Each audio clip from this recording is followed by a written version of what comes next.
তাফসীরুল কোরআন মাহফিল আপনারা লিখেছেন, আমরা যে আয়াতই পড়েছি ওই আয়াত থেকে তাফসীর আকারে কথা বলবো ইনশাআল্লাহ। নবীজিকে পাগল বলার কারণ ছিল প্রধানত তিনটা। কয়টা? এক নম্বরে ওরা পাগল বলতো কোরআনের কারণে। কিসের কারণে বলেন বলেন? কিয়ামত পর্যন্ত আজও কোরআনের কারণে অনেককে, অনেক দলকে পাগল বলা হচ্ছে, হবে। এখানে যারা বসে আছে, আমি ওনাদেরকে ইন্ডিকেট করে বলছি না, অনেক মানুষ এমন আছে এই দেশে, বাবা মারা গেলে আমাদের মতো 5 জনকে বলবো হুজুর কোরআন পড়ে দিন। পড়া কোরআন শরীফ খতম করার পরে যদি আমরা দোয়া করি, খুশি হয়ে হাদিয়া তোফা খাবার দাবার সম্মান সব দেবে, না দেবে না? অথচ আমি এই হামজায় কোরআনে কারিম যেটা পড়ে শেষ করলাম, খতম করে ফেলেছি, ওর ভেতরে ওয়া হাল্লাল্লাহুল বায়আ ওয়া হাররামার রিবা এই আয়াত ছিল না? বলেন বলেন, কি ছিল এটা?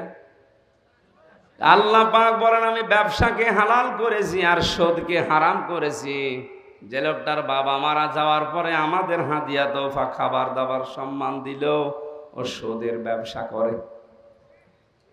এখন যদি ওনারে ডাক দিয়ে বলি ভাই একটু বসেন, বাবার জন্য কোরআন খতম করিয়েছেন, এবার ওই কোরআন থেকে যেটা পুরা পড়েছি একটা আয়াতের একটু বাংলা অর্থ শোনেন। আল্লাহ ব্যবসাকে হালাল করেছে আর সুদকে হারাম করেছে, আপনি তো সুদ খান। এই পর্যন্ত বলার পরে ওর মন পাওয়া যাবে?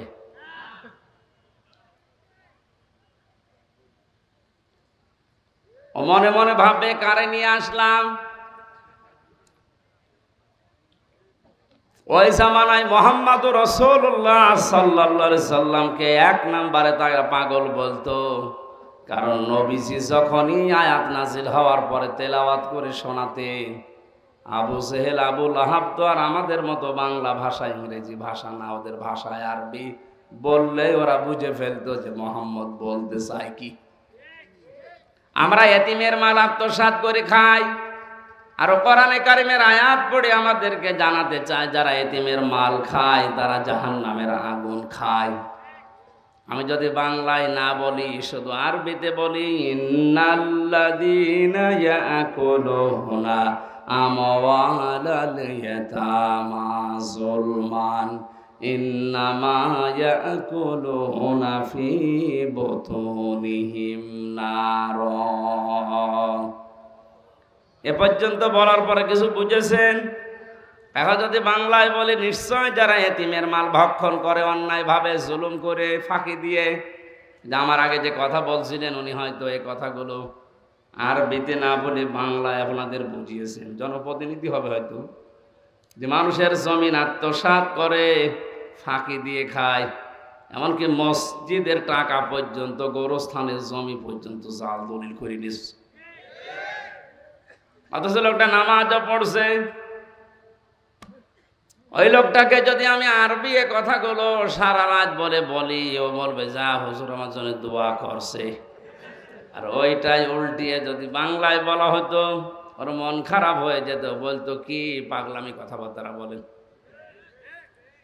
ও জামানায় যেহেতু বাংলায় বলা লাগতো না, আরবি বললেই বুঝে ফেলতো আবু জেহেল। এজন্য সর্বপ্রথম নবীজিকেও পাগল বলতো কোরআনের কারণে। কিসের কারণে? আজও এই দেশে সব ওলামা ইকরামকে অনেকে খারাপ ভাবে না, আমাদের হুজুর কত ভালো, সুন্দর সুন্দর করে কথা বলে। আজ 30 বছর ইমামতি করছে, কোনো ফোস ফাঁস হোস হাস নেই। অথচ হামজা কোথা থেকে এসেছে, একদিনে আমাদের সব গোপন কথা ফাঁস করে দিল। আরে ও 30 বছরে যা বলেছে আরবিতে, ওটা যদি আমার মতো বাংলায় ব্যাখ্যা করতো, 30 বছর আগে ইমামতি চলে যেত। তাহলে নবীজিকে পাগল বলার 1 নাম্বার কারণ কি? কোরআন। বলেন বলেন। আজও এইভাবে কেউ যদি বলে, তাকে উল্টা পাল্টা নাম আজও দেওয়া হয়। 2 নম্বর, নবীজিকে পাগল বলার কারণ ছিল এমনি। কি কারণ? হ্যাঁ, কোনো কারণ নেই, এমনি। আমি যদি এখন হারুনকে বলে রাজাকার, ও যদি বলে কেন বললেন, এমনি। হ্যাঁ এমনি। কারণ আমার হাতে এখন মাইক আছে, মিডিয়া আছে, পাওয়ার আছে, আমি যা বলবো ওইটাই মানুষ শুনবে। ওই জামানায় নবীজিকে পাগল বলতো। দ্বিতীয় নম্বর কারণ কি? এমনি। আজও আমাদেরকে দেখেন অনেকেই অনেক নাম দিচ্ছে, কোনো কারণ নেই, এমনি। 3 নম্বরে বিশ্বনবী মোহাম্মদ রাসূলুল্লাহ ওই জামানায় তিনি একা দাঁড়িয়ে গিয়েছিলেন জুলুমের বিরুদ্ধে। আজকে বীরগঞ্জ থানার পাশে যে মসজিদ আছে, ওই জায়গায় যদি কেউ একটা লাল শালো টাঙিয়ে মাজার বানিয়ে সেজদা দেয়, আমি যদি এদেরকে মুসল্লি, এই 5000 মুসল্লি নিয়ে বলি এখানে খারাপ কাজ হচ্ছে, ইসলাম বিরোধী, এটা বন্ধ করা লাগবে, চলেন যাই, আজকেই বন্ধ করব, আমার মনে হয় 4999 জন মুসল্লি বলবে হুজুর দরকার নেই, দিনকাল ভালো না। আপনার দরকার কি? যে যা করছে করুক, লা ইলাহা ইল্লাল্লাহ। আপনি নামাজ পড়ান, বলেন তো এই যে যারা নামাজ পড়লো, নামাজে বললো কি? তা'মুরুনা বিল মা'রুফি ওয়া তানহাউনা আনিল মুনকার। আয়াত দিয়ে ইমাম সাহেব নামাজ পড়িয়েছিল, যারা সৎ কাজে আদেশ করে, অন্যায় কাজে বাধা দেয়। তা আল্লাহর বিরুদ্ধে শিরিক চলছে, আপনি নামাজের শিক্ষাটা কাজে লাগাবেন না?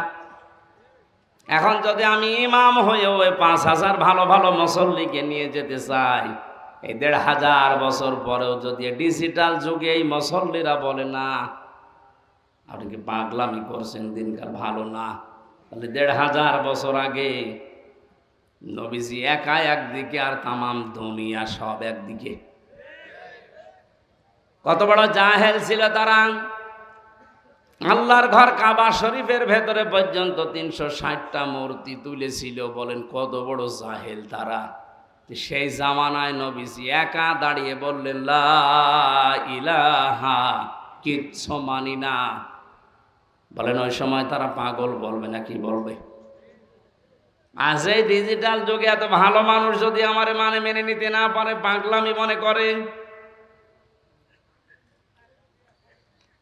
এই জন্য নবীজিকে পাগল বলার যতগুলো কারণ আমরা পেয়েছি, কোরআনে কারীম প্রচার করতে গিয়ে আজও পৃথিবীতে যদি বিশ্ব নবীর মতো কেউ দাঁড়িয়ে যায়, তার বিরুদ্ধে এরকম উল্টা পাল্টা পাগলের নাম আসতে পারে, কিন্তু আমরা পিছপা হব না।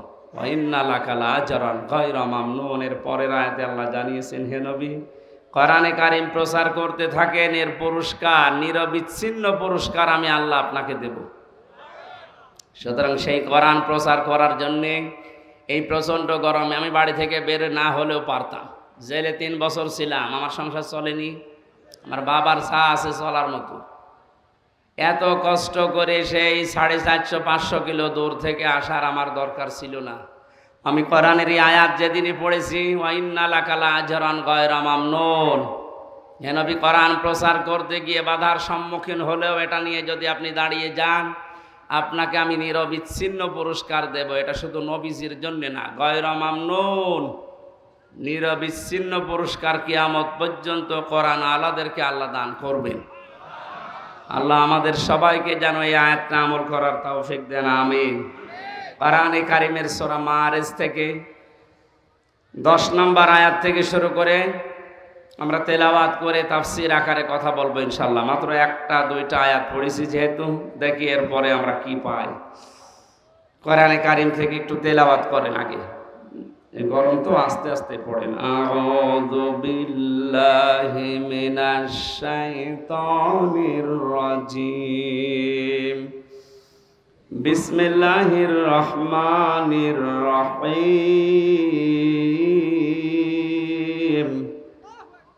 ওয়ালা ইয়াসআলু হামীমুন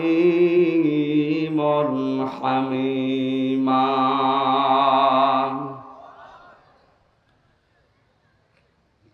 সূরা মাআরিজ থেকে আল্লাহ পাক পরিচয় তুলে ধরেছেন কিয়ামতের ভয়াবহতা। এমন কঠিন সালসালা অবস্থা পয়দা করা হবে, আল্লাহ পাক বলেন মানুষ মুক্তিপণ দেওয়ার জন্যে পাগল হয়ে পড়বে। আজকে যে বাচ্চাটা হারিয়ে গেছে, এটা যদি কিডন্যাপ হয়ে যেত, আর কিডন্যাপার যারা, ওরা যদি বলতো ওর মা বাবাকে যে 5 লাখ টাকা না মুক্তিপণ না দিলে ছাড়া হবে না, বাড়ি ঘর বিক্রি করে হলেও মুক্তিপণ দিয়ে সন্তান ছড়াইতো। কথা বলেন না কেন? হারিয়ে গেছে তাই শুনছে ওর মা কাঁদতেছে। আর যদি কিডন্যাপ হয়ে যেত তো পাগল হয়ে যেত। আল্লাহ পাক কোরআনে কারিমে আজকের আলোচনার বিষয় হচ্ছে কি, কত বড় কঠিন অবস্থা তৈরি করলে এই যে ডাকাত, কিডন্যাপার, যারা হাইজাকার, যারা সন্ত্রাসী, এরা মানুষকে তুলে নিয়ে যারা মুক্তিপণ চায়, বিভিন্ন নদী এলাকায়, সাগর এলাকায় যারা বসবাস করে, জেলেদেরকে অনেক ডাকাতরা তুলে নিয়ে যায় নদী থেকে, সাগর থেকে, পরিবারের কাছে খবর পাঠায় যে মুক্তিপণ দেওয়া লাগবে 10 লাখ 5 লাখ, নয়তো ছাড়া হবে না।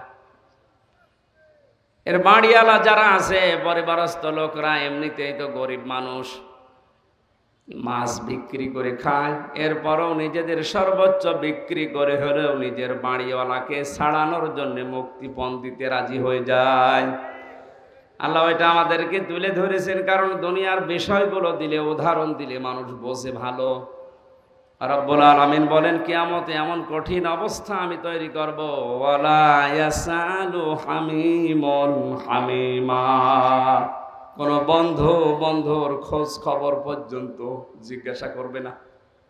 10 বছর পরে যদি আমার কোনো পুরাতন বন্ধুর সাথে দেখা হয়, যারা 9 সালে আমার সাথে বিশ্ববিদ্যালয়ে ভর্তি হয়েছিল, দিনাজপুরে একজন আছে, মাওলানা মাহফুজুর রহমান, ওরা আমি অনেক দিন দেখিনি, জেল থেকে বের হওয়ার পরেও দেখিনি। এই 4 বছর পরে যদি ওর সাথে এখন দেখা হয়, আমার তো মনে হয় ওকে আমি অন্তত 1 দিন 1 রাত বাড়িতে রেখে দেব, থাক। কোরআনে কারিমে আল্লাহ উদাহরণটা সেট করেছেন কি করে, যে সেদিন বন্ধু বন্ধুর কথা জিজ্ঞাসা করবে না, অথচ 2 বছর 4 বছর 10 বছর না, কোটি কোটি বছর পরে তোর বন্ধুর সাথে কিয়ামতে দেখা হবে। একটু ভাবেন আপনার নিজের জীবনের সাথে, এটা কিন্তু সামনে আসতেছে এই দিন। 4 বছর পরে মাওলানা মাহফুজুর রহমানের সাথে দেখা হলে যদি বুকে আগলিয়ে ধরি যে বাড়ি যেতে দেব না, আপনাকে আজকে রাখাই লাগবে আমার বাড়িতে, অথচ কোটি কোটি বছর পরে দেখা হবে মাহফুজের সাথে, আল্লাহ বলেন লা ইয়াসালু হামিমুন হামিমা, ওরে জিজ্ঞাসাও করা হবে না যে ভাই কেমন আছো। শুধু এতটুকু নাই, ও বাসসারুনাহুম, কোরআন জানাচ্ছে তাদেরকে সামনাসামনি করা হবে, একটু দূরে চলে যাবে না, চোখের সামনে নিয়ে আসা হবে। এই যে সে 4 বছর আগের, সে 9 সালের বন্ধু, এটা ইয়াওয়াদুল মুজরিমু লাউ ইয়াফতাদি মিন আযাবি ইয়াউমিযিন বিবানি, মানুষ যখন এই ঘামের ভেতরে ঘামতে ঘামতে হাবুডুবু খাবে, এখানে যত গরম হোক, ঘামের ভেতরে মানুষ ডুবে গেছে। কিয়ামতের যে 50,000 বছরের মতো একটা দিন আল্লাহ বানাবে, সূর্যটা আসবে মাথার আধা হাত উপরে, 1 বিঘত উপরে, মাটি তামা হয়ে যাবে, ঘামতে ঘামতে শরীর থেকে মানুষ ঘামে হাবুডুবু পর্যন্ত খাবে। দৃশ্য দেখার পরে বৃদ্ধ মানুষগুলো, যুবক মানুষগুলো বৃদ্ধ হয়ে যাবে, মেয়েদের লজ্জা স্থানও লাগবে না, পেট ফেটে সন্তান বের হয়ে যাবে। দুনিয়াতে যত কঠিন অবস্থা হোক, মানুষ দুধের বাচ্চার কথা বলতে চায় না, অথচ কিয়ামতে আল্লাহ বলেন এ দৃশ্য দেখে মানুষ দুধের বাচ্চার কথাও মনে থাকবে না, ভুলে যাবে। এই ভয়ঙ্কর দিনে মানুষগুলো পাগল হবে আল্লাহর আযাব থেকে বাঁচার জন্যে।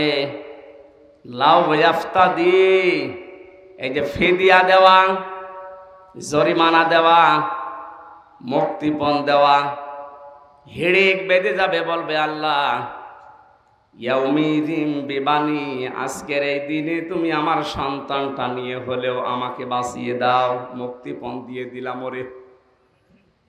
ও দিনাজপুরবাসী, আপনি চাতক পাখির মতো বসে আছেন, কি ভাবতেছেন বলেন? আমি তো আয়াতটা পড়ার পরে জেলখানা থেকে 3 বছর পরে আমার মেয়েটা, যারে 1 বছর রেখে গিয়েছিলাম, ফারিহা জান্নাত, 3 বছরে ওর উপরে আমার এত মহব্বত ভালোবাসা তৈরি হচ্ছে। আমার এই ভালোবাসার দিকে তাকিয়ে আমি বলছি, আমাকে যদি বাংলাদেশও লিখে দেয়, ফারিহাকে আমার মেরে ফেলা সম্ভব না। আমার ভালোবাসার খাতিরে বলছি। অথচ তার আমি দেখেই নাই, ও আমার চেনে না এখনো। আমার হুজুর বলে ডাকে, বলে হুজুর আমার বাড়িতে চলেন। মানে 1 বছর রেখে গেছি, 3 বছরের ভেতরে আমার সাথে আর দেখা নেই। বাস্তবতা কোথায় পৌঁছিয়েছে বলেন? এত আদরের, মহাব্বতের, ভালোবাসার ফারিহা জান্নাতকে যদি আমি সারা বাংলাদেশ লিখে দিলেও দিতে রাজি না হই, মেরে ফেলতে রাজি না হই, আল্লাহ বলেন বিবানি এ ফারিহাকেও কিয়ামতে তুই আমার কাছে মুক্তিপণ হিসাবে দিতে চাইবি। এটা শুধু আমি একা না, আপনাদের জীবনে নেই।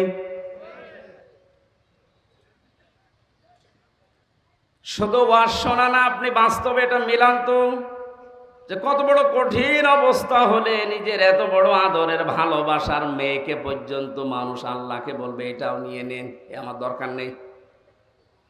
কত জায়গায় বন্যা হয় দেখেছি, পেপারে, পত্রিকায়, ফেসবুকে। বন্যাতে মা ভেসে গেছে, মারা গেছে, তারপরও নিজের 2 বছর 2.5 বছরের সন্তানটাকে বুকের উপরে ভাসিয়ে রেখেছে জীবিত অবস্থায়। এটা দেখেননি?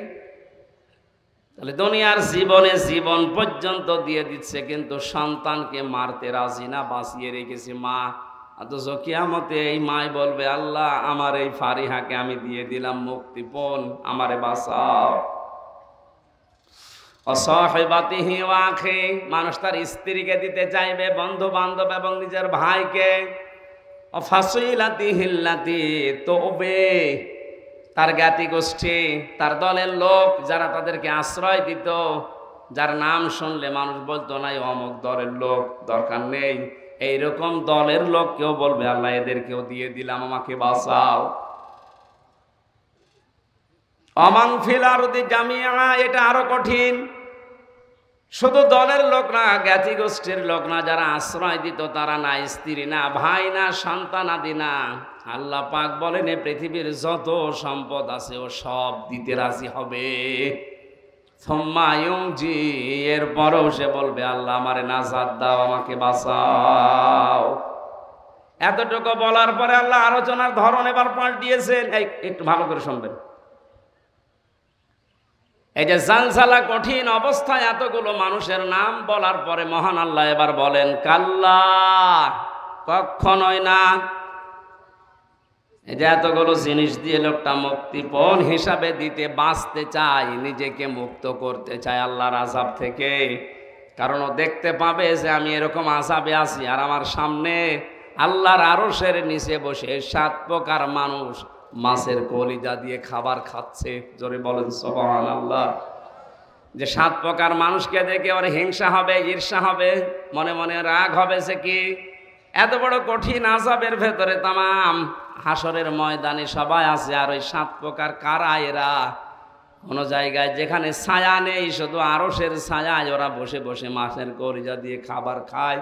তার 1 নম্বরে নবীজি নাম দিয়েছেন আল ইমামুল আদিল। দুনিয়ায় যারা ন্যায় বিচার করত। কি বিচার? দিনাজপুরের মানুষেরা ন্যায় বিচার শুধু কোর্ট কাছারিতে, আদালতে না, পরিবারেও ন্যায় বিচার আছে।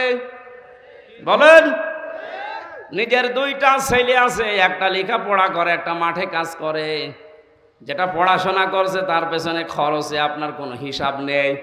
তাকে দুধ ডিম খাবার যেভাবে খাওয়ানো দরকার খাওয়াতে আছেন। যেটা মাঠে কাজ করে ওইটাও তো আপনি জন্ম দিয়েছেন। ওরে 10 বছরে কোনোদিন 1 গ্লাস দুধ দেয় না। আমি কি বেশি বলে ফেললাম?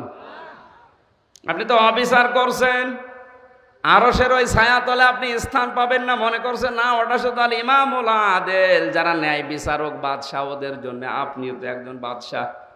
আপনি পরিবারের বাদশাহ না, আপনি পরিবারের মালিক। মালিক মানেই তো বাদশাহ। আপনি দায়িত্বশীল। সুতরাং সন্তানদের প্রতি যেন অবিচার না হয় এটা খেয়াল করবেন। এখানে অনেক আল্লাহর ওলি বসে আছে, নিজের বাবার নামে বাবার সম্পদগুলো নিজের ছেলের নামে লিখে দিয়েছে। মেয়ের মাথায় হাত দিয়ে বলছে মা তোর জন্য দোয়া করে দিলাম যা। অথবা 1 ছেলেকে লিখে দিয়ে আর 2টা ছেলেকে ফাঁকি দিয়েছে, আপনার নামাজ, রোজা, হজ, যাকাত, দাড়ি, টুপি, পাগড়ি সব ওই আত্রায়। একটা বলছেন যদি বলেন হুজুর অসুবিধা নেই, আত্রায় পানি নেই, পানি নেই, তাও ডুববে। হাঁটু জল তাই কি, হাঁটু জলে ডুববে।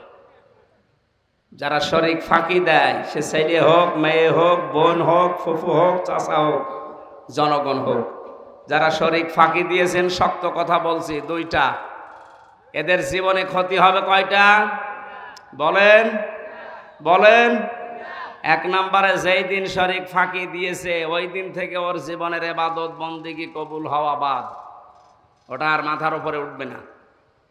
দুই নম্বরে, যখন মারা যাবে ঈমান পাবে না, বেঈমান হয়ে মরবে। এই বাংলাদেশে কি এই আয়াতের উপরে পড়ে যায় এরকম মানুষ নেই? এখানে নেই? একেবারে সাহস করে হাত তোলেন তো, শরীক ফাঁকি দিয়েছেন কারা?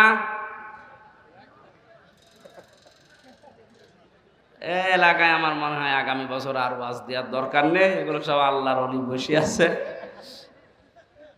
না ভালো, তাহলে আমার আগে যিনি যে প্রতিনিধি কথা বলছিলেন উনি মনে হয় মিথ্যা কথা বলিস, যে 5 ওয়াক্ত নামাজ পড়ে আর মানুষকে ফাঁকি দেয়, ওনার কথা কি মিথ্যা? অবশ্যই এখানে ওরকম মানুষ আছেন। আপনি লজ্জায় এই কয়জন মানুষ এখানে হাত তুলছেন না? কিয়ামতে আপনার এই জায়গায় লেখা থাকবে আপনি শরীক ফাঁকি দিয়েছিলেন। এটা শুধু মনে মনে না, এটা বিশ্বাস করেন তো? আজকে বাড়িতে ফেরত দেন, যেভাবেই হোক। ফুফুর জমি, ভাইয়ের জমি, চাচার জমি, জনগণের যে সম্পদ আত্মসাৎ করেছেন, মেরে খেয়েছেন, আগে ফেরত দেন। কিসের নামাজ পড়েন, কিসের রোজা রাখেন আপনি? আগে ওই নামাজ পড়েন। বলেন। আপনি নামাজ পড়ে যদিও কবুলই না হয়, তো পড়িয়ে সময় নষ্ট করবেন কেন?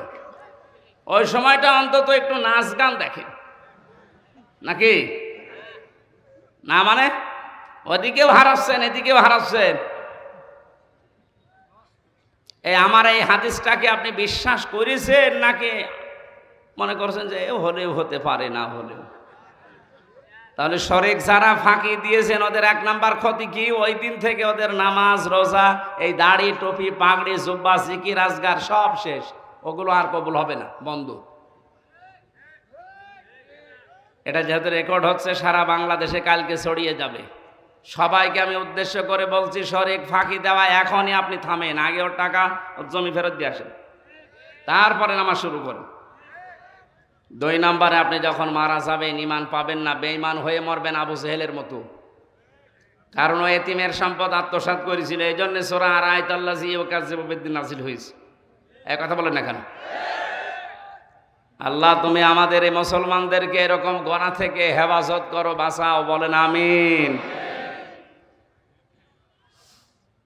এত বড় কঠিন কঠিন জিনিস যাদেরকে বেশি ভালোবাসা হয়, সন্তান, স্ত্রী, এখানে যদি কোনো পাগলও বিয়ে করে, ওরে যদি ডাক দিয়ে কেউ বলে ভাই তোর বউটা আমার কাছে 1 ঘন্টার জন্য রাখ, আমি তোরে 10,000 টাকা দেব, পাগল দেবে?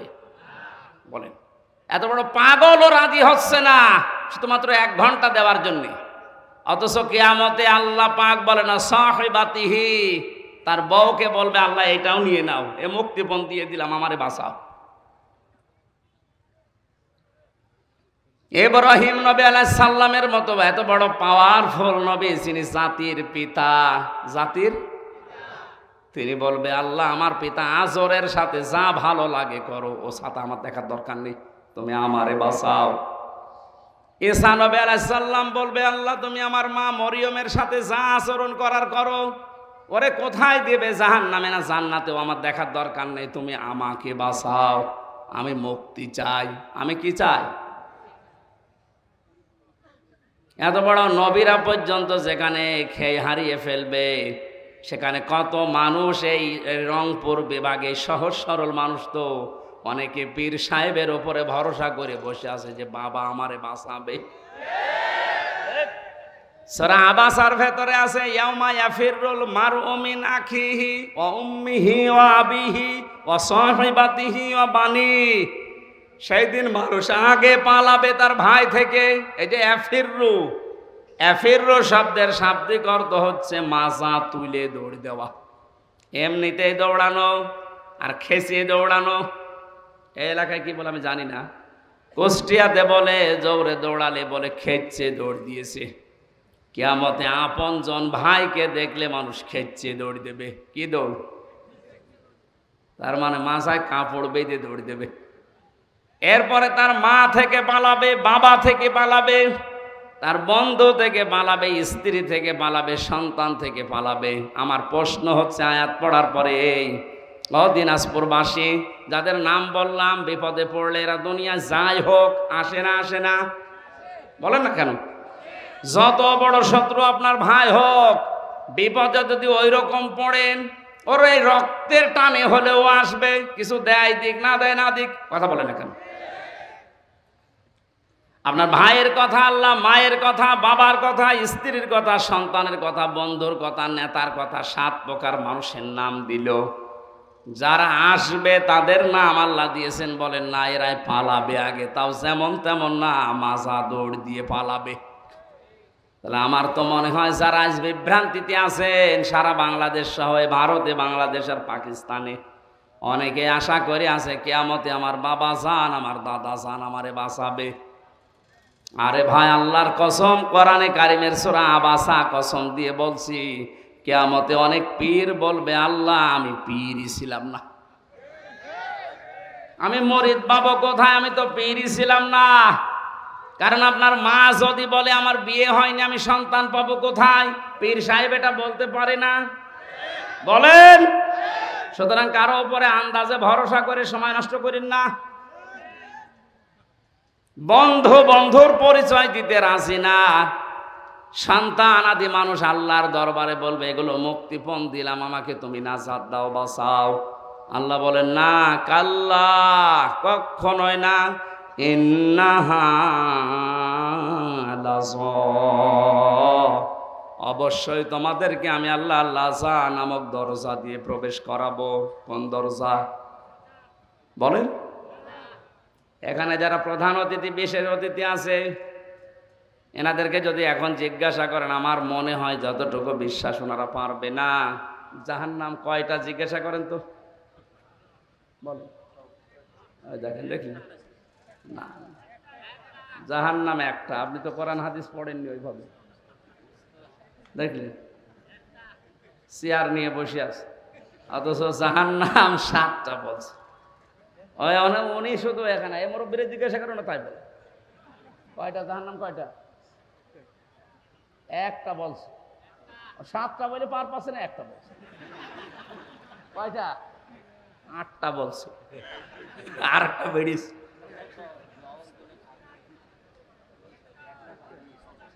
ধমক দিলে আমার মনে হয় আরো বাড়বে না। এই ভ্রান্তিটা কাটানো দরকার। অনেকেই ভুলের ভেতরে আছে। এই অতিথি ভাই, কোনদিন পড়িয়েছেন? না, আমি অনার্স মাস্টার্স করেছি কোরআনের উপর, আমি তো কোনোদিন পাইনি। হ্যাঁ, জানেন না, এইটাই জানে না। শুধু এই 2 জন কেন, এখানে অধিকাংশ মানুষই জানে না জাহান্নাম কয়টা, জানে না। যাহা টাকার মুরগি চলে টাকাটা দিয়ে চলে যায়। আর যে মার্ডার করে এসেছে, যে লোকটা অস্ত্র নিয়ে ধরা পড়েছে, ওরা 2 থাপ্পড় দিয়ে বিদায় করবে? ওর কাছ থেকে স্বীকারোক্তি নেওয়ার জন্য ওর ঘর আলাদা আছে, ওর রিমান্ডের জায়গা আলাদা নেই। আল্লাহ বলেন দুনিয়াতে যে যে ধরনের অপরাধ করো তারে ওই দরজা দিয়ে প্রবেশ করিয়ে আটকিয়ে দেব, এইবার ভেতরে আমি চালাবো মেশিন। তার প্রথম নাম্বারে কি বললাম? লাজা। বলেন বলেন, এটা এত বড় ভয়ঙ্কর জায়গা। আমি কোরআনে কারিম থেকে আবার শোনাচ্ছি, উদাহরণ দিলে মনে থাকে ভালো, এজন্য আগে বলে নি আপনাদের জন্য। 1 থেকে 5 পর্যন্ত পড়ানো হয়, কি বলে ওইটার? প্রাইমারি। কি বলে ওটার নাম? Primary school. বলেন তো কি? ওখানে ক্লাসরুম 5টা দরজা আছে। এটা জানেন তো, যে যেই ক্লাসে পড়ে ওই দরজা দিয়ে সে প্রবেশ করে। ক্লাস 2তে পড়ে, ও কি 5 ক্লাসে যে বসে থাকতে পারবে? আর বসে থাকলে ওরা স্যার থাকতে দেবে? বলবো তোরে এখানে আসতে হলে এখনো 3 বছর পড়া লাগবে, তুই বের হয়ে 2 ক্লাসে যা। আল্লাহ বলেন লিকুল্লি বাবিম মিনহুম জুজউম মাকসুম। পৃথিবীতে যে যে ধরনের কাজ কারবারে থাকবে, কিয়ামতে আল্লাহ ওই দরজা দিয়ে তারে প্রবেশ করিয়ে ওই রকম কেসেম দেবে, এসএম দেবে। কেসেম মানে অংশ, ওই অংশটা তারে দিয়ে শাস্তির ধরন তাকে বোঝাবে। এই লাশ হওয়াটা খুব কঠিন।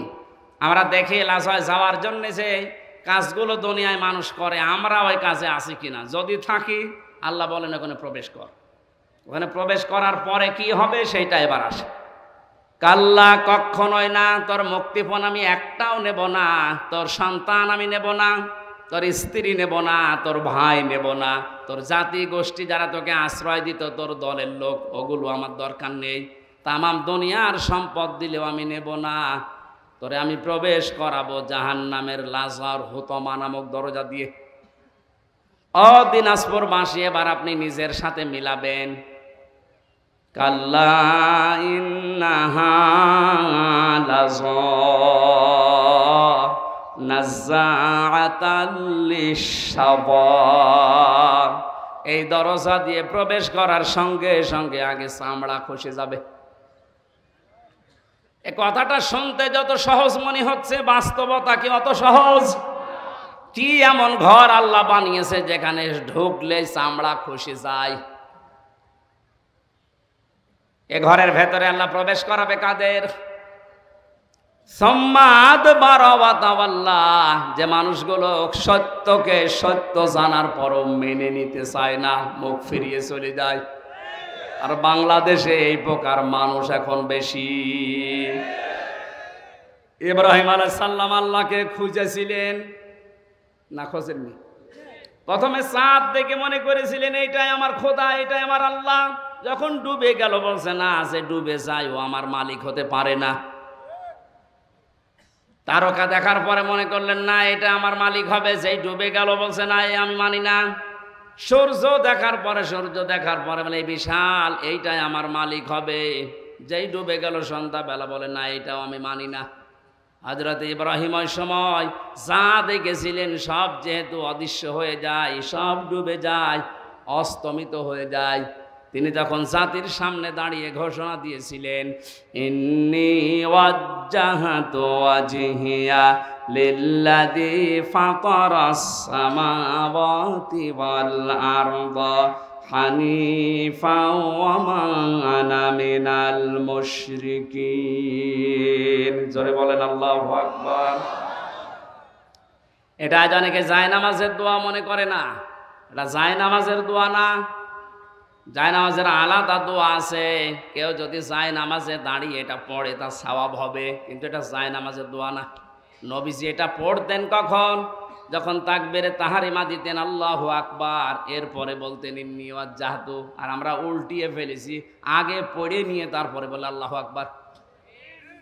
এখন থেকে নিয়মটা পাল্টিয়ে নেবেন, কারণ এই কথার ভেতরে এমন এমন মারাত্মক চারটা বিষয় আপনি আল্লাহর সাথে স্বীকৃতি দিচ্ছেন। ইন্নী, অবশ্যই আমি, ওয়াজ্জাহতু, আমার এই চেহারাকে, ওয়াজহিয়া লিল্লাযী ফাতারাস সামাওয়াতি ওয়াল আরদা হানিফা, আমার এই চেহারাকে আমি ফিরিয়ে দিলাম। চেহারা মানে শুধু এই মুখমণ্ডল না, আমার এই মুখমণ্ডল তো আছে আমার কর্মজীবনে, প্র্যাকটিক্যাল লাইফে যত কিছুর দিকে আমার মুখ ছিল, আমার স্ত্রীর দিকে, সন্তানের দিকে, টাকা পয়সার দিকে, ক্ষমতার দিকে, এই ভোটের দিকে, যত দিকে মুখ ছিল সব কিছু থেকে ফিরিয়ে আমি হানিফা, একনিষ্ঠভাবে আল্লাহর দিকে আমি ফিরে আসলাম, যিনি আসমান আর জমিনের উদ্ভাবক।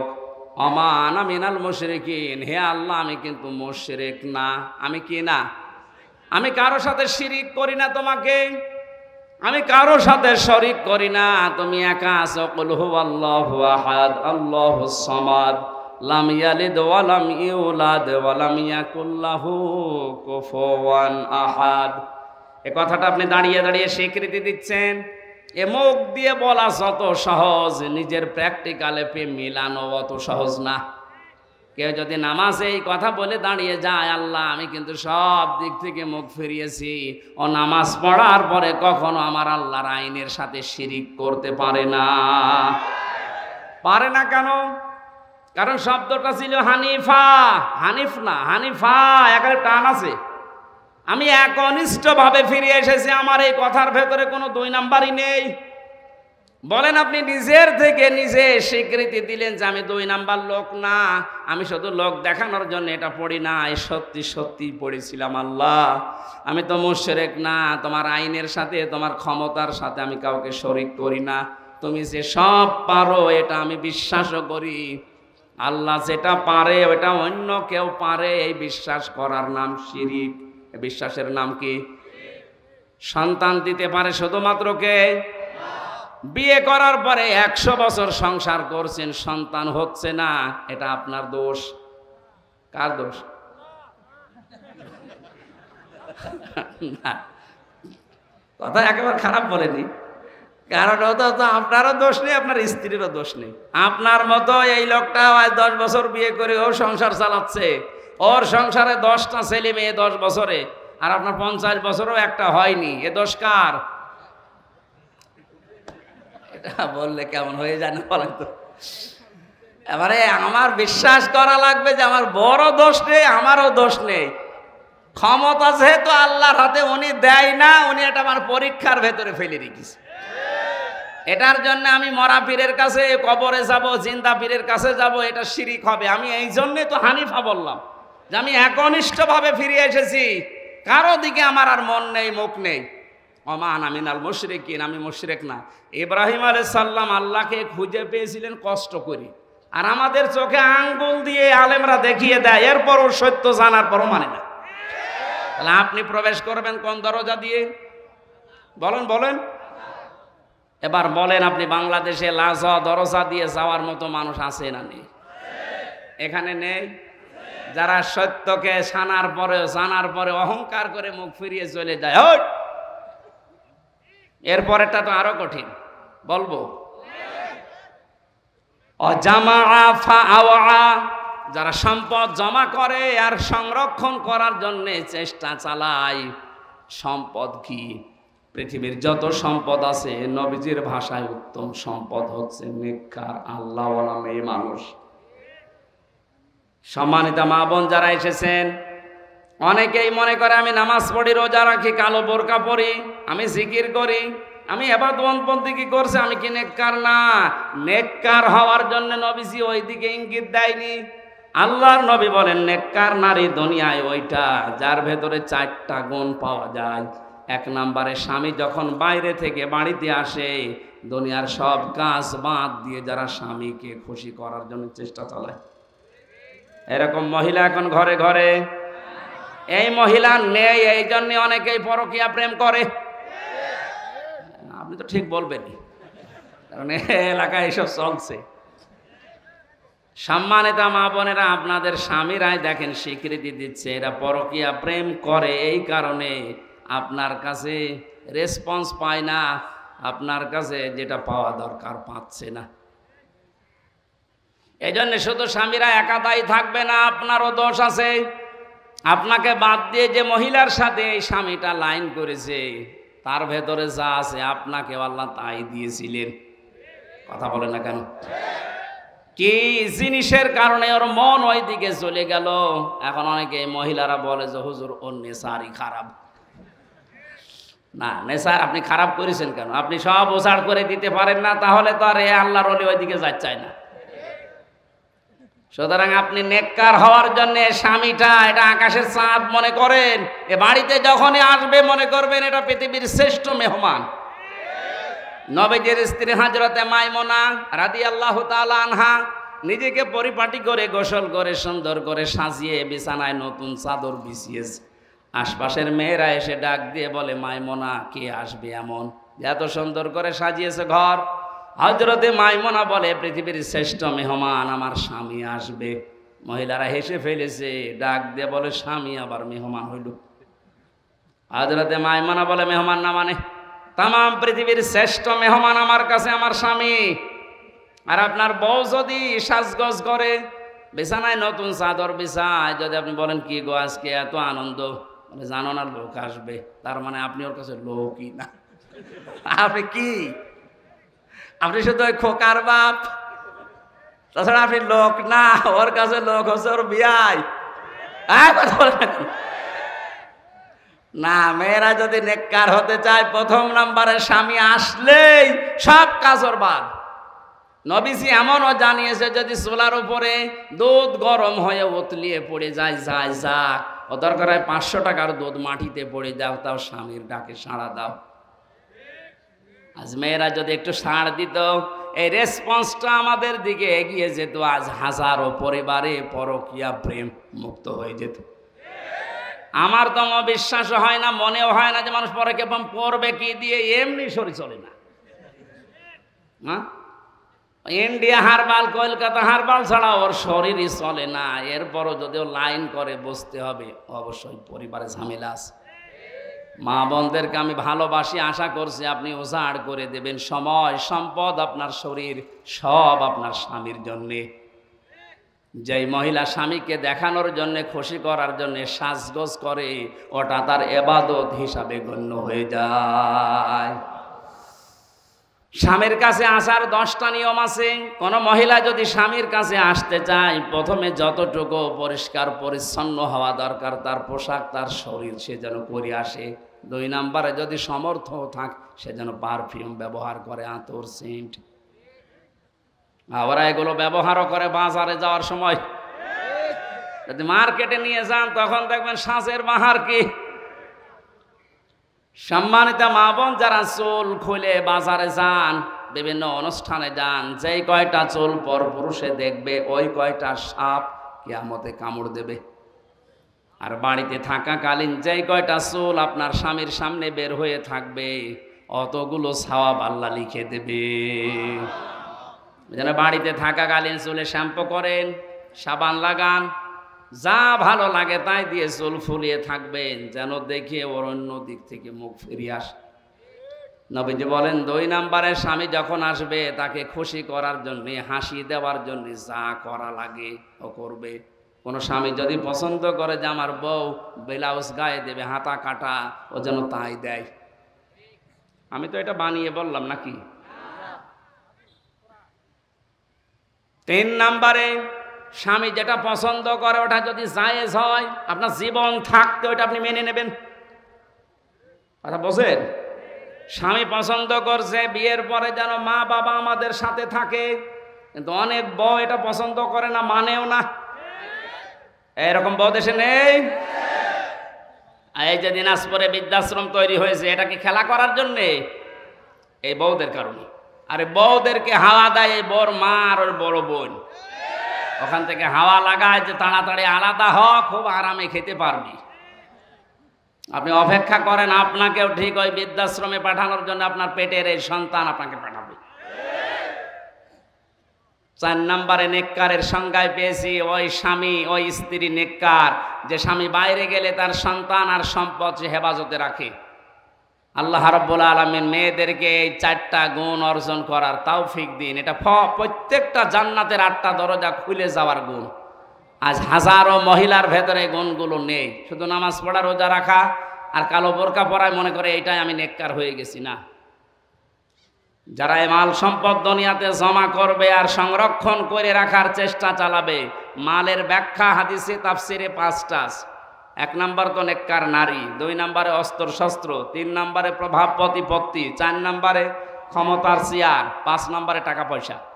এগুলো যারা বারবার জমা করে আর মনে করে এগুলো আমার কাছে স্থায়ীভাবে থাকবে, এগুলো সংরক্ষণ করার জন্য চেষ্টা চালায়, আখেরাতের যে বিশাল জীবন ভুলে যায়, এদেরকে লাজায় আল্লাহ প্রবেশ করাবে। বলেন নাউজুবিল্লাহ।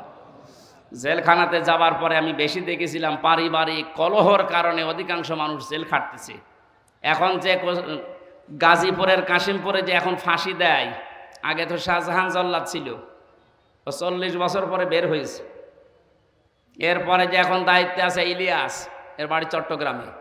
এই লোকটাকে আমি একদিন জিজ্ঞাসা করলাম, আপনি কত বছর আছেন? বলছে আমার ফাঁসি দিয়েছে, আমার যাবজ্জীবন এখন 30 বছর জেল, 22 বছর আমার জেলে থাকা লাগবে। অথচ আমি 17 বছর সৌদি আরবে থেকে বাড়িতে এসেছি। বিয়ে করার পরে বউর সাথে আর মার সাথে মিল নেই। এই সামান্য জিনিস নিয়ে বউ মেনেই নিতে পারে না কিছু মা বাবাকে দিলে। শেষ পর্যন্ত এই কথা কাটাকাটি হতেছে, বউকে আমি মেরে ফেলছি। এই মেরে ফেলার কারণে আজ 13 বছর আছি। এখনো পর্যন্ত আমার 7 বছর না 9 বছর থাকা লাগবে, তারপরে যদি আমার মাফ হয়। এখন প্রত্যেকটা ফাঁসি দিলে 4 মাস করে মাফ করে দেয় সরকার। এই জন্য এখন ফাঁসি দিয়ে আরম্ভ করেছে। এই যে শাহজাহান জল্লাদ 57টা না কয়টা ফাঁসি দিয়েছিল, এই জন্য প্রতি ফাঁসিতে 4 মাস করে মাফ হয়ে গেছে। ওর 167 বছর জেল ছিল। ও সারা জীবনও যদি জেল কাটে তাও তো শেষ হওয়ার কথা না। শেষ পর্যন্ত রাষ্ট্রপতি ওরে মাফ করে দিয়ে 30-32 বছর পরে বের করে দিয়েছে। এখন চার দোকান চালায়। তো এই যে পারিবারিক জীবনে বলেন, এই ইলিয়াস এই লোকটা 17 বছর বিদেশ খাটার পর বাইরের দেশ থেকে দেশে আসার পরে বিয়ে করে আবার এখন 13 বছর জেলে। তোর জীবনের আর কিছু আছে কি? ছোট্ট একটা বিষয়, এই স্ত্রীর সাথে মায়ের সাথে মিল নেই।